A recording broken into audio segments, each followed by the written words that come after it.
Welcome back to Faces of Parkinson's. I'm Robert Cochran, and I am thrilled today to be joined by a legend in baseball, and his name is Dave Parker. Dave, how are you, my friend? I'm doing fine. How are you? I'm doing real well. Thank you for spending some time with me. I really do appreciate it. We've got a very fun event coming up in about a week and a half where I'm going to get to meet you in person, and we're going to have the film, Boys of Summer Second Base, and go to a Reds game together. I'm really looking forward to that. Well, everybody's looking forward to meeting you. Well, thank you so much. So, Dave, if I may, I want to start with the Parkinson's side of things because less people probably know about that. If you would tell me when you were diagnosed and what was your reaction when you were diagnosed? Well, I was diagnosed about 7 years ago, and I went to the doctor for a physical. And after we did the physical and was waiting on the blood work, I was sitting there and we were just talking general conversation, and my hand started trembling. And the doctor asked me how long had I had it, and I told him.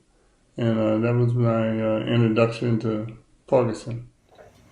And what were you feeling at that time? What was the feeling? Fear or anger or frustration or confusion? Well, it was confusing because I didn't know what Parkinson was. I didn't even have an idea. And I got home and started reading about it, and my wife started reading to me about it. And come to find out that it was more serious than I thought. Okay.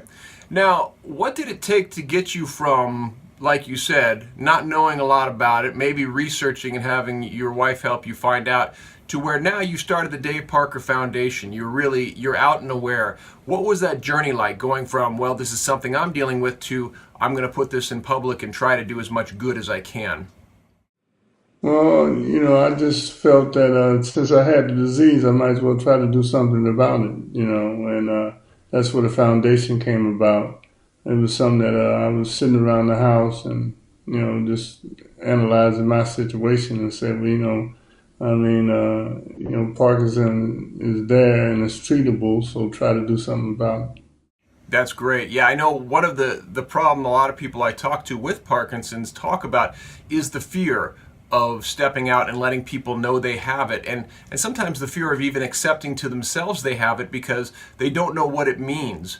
Did you experience any of that, or have you talked to people with Parkinson's that have talked about that fear of just accepting it? Well, for me, it was kind of hard to accept because I wouldn't reveal it right away.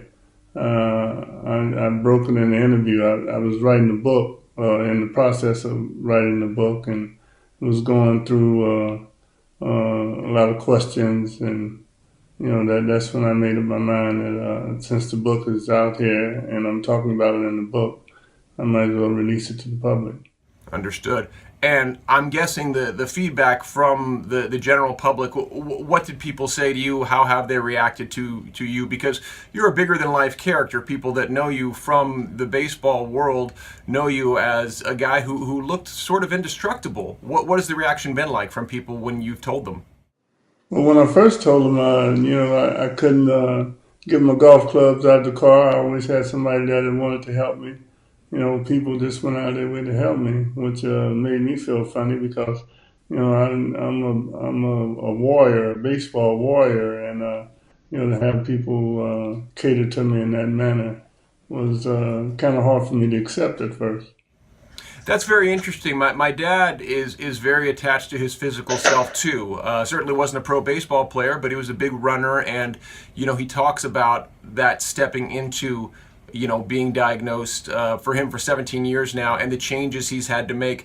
Have you noticed that you've been able to do some things differently? Have you made changes, adaptations to how you work out? Because we know exercise is such a positive thing for Parkinson's. Yeah, exercise is the key. But there's classes where you learn how to turn around without falling, without crossing your feet up. There's various things that you learn to make living with it easier. And you got stuff here. I mean, people here that have the unique way of living with Parkinson's. So, what is your goal with the Dave Parker Foundation? What is the mission? Well, hopefully, through research and all of that, hopefully we can find a cure. You know, and that's one of the reasons involved. I got involved is that, and one day possibly not, maybe not in my lifetime, but they put enough emphasis on research, and we might be able to find a cure. That's fantastic. And you do you work with the University of Cincinnati? Is that right?